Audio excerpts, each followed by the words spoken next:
Hey, I'm Johnny, the Warleigh Weir guy, and I've been talking for a few years now about these things called combined sewage overflows. And today I've met one in person. Before I show you though, a combined sewage overflow is when the sewage from a community mixes with rainwater. In normal times that's okay because it gets processed in the sewage plant.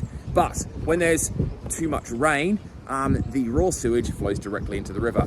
Data out last week, 3 million hours of raw sewage overflow into UK waterways. That is 342 years of a toilet flushing constantly into our rivers. So, back to the point. This is a CSO. What you see here is, I'm gonna try and flip this camera around. Can I do that? No, I can't. On one side over here is the sewage, which goes across to a sewage treatment plant. The guys are doing a great job of dealing with that, fantastic. However, when there's rain, too much rain, the sewage will lift up and it will flow into that pipe to the right there. Then it flows directly into our rivers.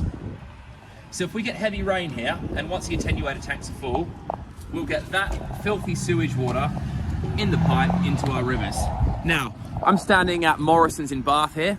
This is right by the River Avon. Are we upstream or downstream from Warleigh Weir here? Okay, so we're upstream from Warleigh Weir, a few hundred meters that way. Warleigh Weir, that beautiful centre of Bath. Downstream from there, we've got kids swimming, we've got fishermen, we've got canoeists, paddleboarders, we've got Bristol Harbour. Loads of stuff going downstream from here, and flowing into there can be raw sewage from these things, combined sewage overflows. So what do we do about it? There is so much the water companies can do. They can get more attenuator tanks. They can increase their sewage processing capacity. They can also put pressure on the building regs people to make sure they separate the sewage from the rainwater runoff.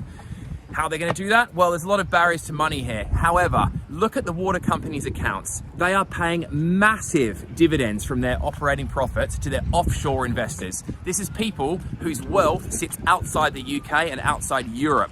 So the money that should be getting spent on better things like attenuation tanks or more sewage works is going offshore, leaving our country in a very tax efficient way for them, and not going into the infrastructure that could prevent raw sewage from flowing into our rivers where our children play.